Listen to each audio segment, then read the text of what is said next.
Hello friends, स्वागत आहे तुमचं माझ्या चॅनलवरती. फ्रेंड्स, तुम्हाला जर व्हिडिओ आवडला तर व्हिडिओला लाईक करा, चॅनलला सबस्क्राईब करा आणि बेल आयकॉन दाबायला विसरू नका, जेणेकरून सर्वात आधी नोटिफिकेशन तुमच्यापर्यंत पोहोचेल. चला तर व्हिडिओला सुरुवात करूया. परिपूर्णतेच्या शोधात आणि नव्या रूपात. नुकतंच लग्न झालेलं आरती आणि आदित्य यांचं. रविवारचा निवांत दिवस होता. दोघंही हलक्या फुलक्या गप्पांमध्ये रमलेले होते. तेवढ्या दरवाजा धडधडत उघडला आणि आदित्यची बहीण रेवा आत आली. रेवाच्या चेहऱ्यावर तीव्र नाराजी होती. ती आरतीला म्हणते, अगं वहिनी, किचनमध्ये बघितलंय का? भांडी तशीच ठेवली आहेत.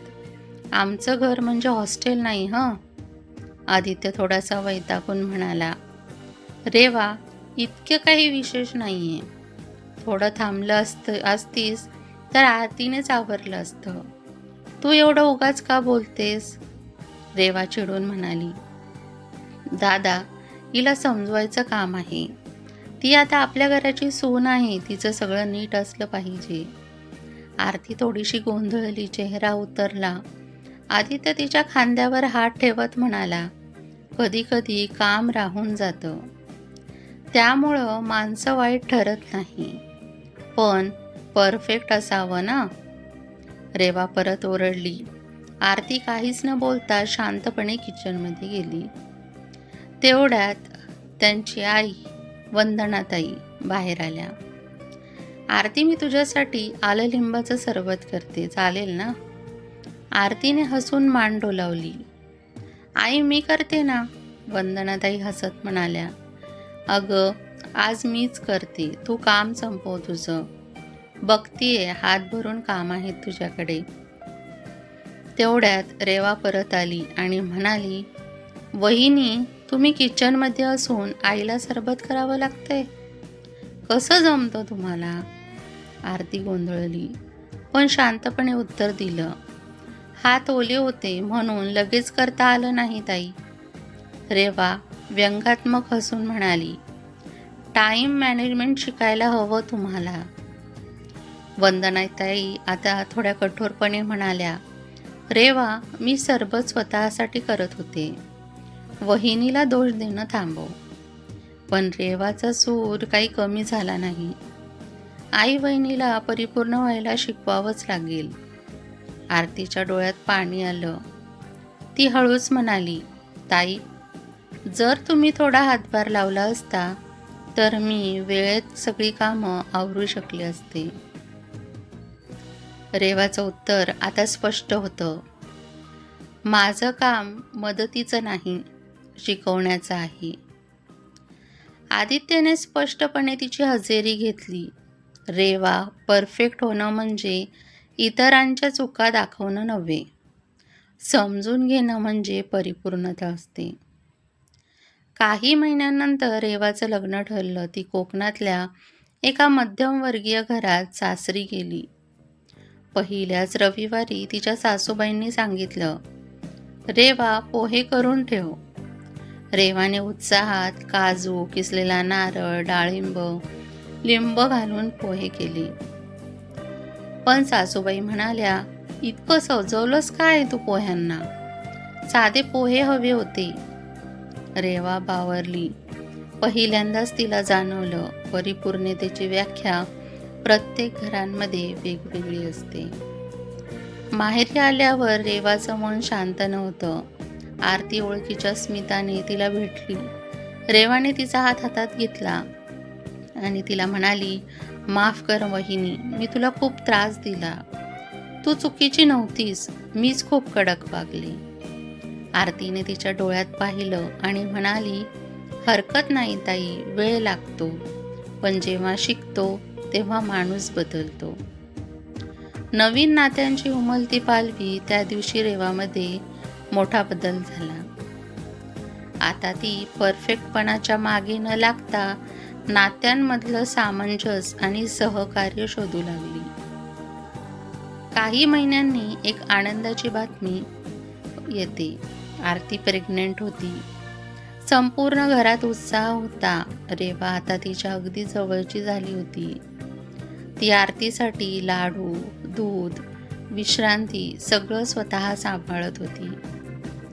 आरती एक दिवस म्हणाली, ताई, आता तुम्ही खूप जवळच्या वाटता. रेवा हसून म्हणाली, माझं रूप तुम्ही समजून घेतलंत म्हणून मी बदलू शकले. बाळाच्या आगमनानंतर आरतीला गोंडस मुलगी झाली. रेवा तिच्यासोबत खेळायची, तिला झोपवायची.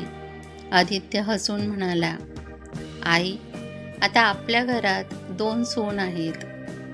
एक माझी बायको आणि एक माझी बहीण. वंदनाताई हसून म्हणाल्या, हो रे, दोघीही परफेक्ट नाहीत, पण समजूतदार आणि आपुलकीनं भरलेल्या आहेत. त्या दिवशी घराच्या अंगणात सगळे एकत्र बसले होते, गरम गरम चहाचा आस्वाद घेत. बाळाचं हास्य आणि आपुलकीचा स्पर्श.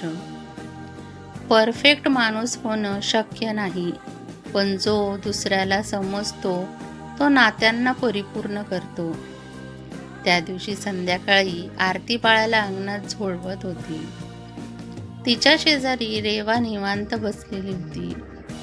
वाऱ्याची गार झुळूक त्यांच्या चेहऱ्यावरून जात होती. दोघींच्या चेहऱ्यावर एक शांत, समाधानी स्मित होतं. रेवा म्हणाली, वहिनी, मी जेव्हा या घरात परत आले तेव्हा तू मला एकदम समजून घेतलंस. पूर्वी मी सतत चुका शोधायचे, पण आता जाणवतंय की माणसांना समजून घेणं हीच खरी परिपूर्णता असते. आरती हसून म्हणाली, ताई, जेव्हा आपण एकमेकांशी स्पर्धा न करता सहकार्य करतो तेव्हा खरं नातं निर्माण होतं. तेवढ्यात वंदनाताई हातात गरम दूध घेऊन आल्या.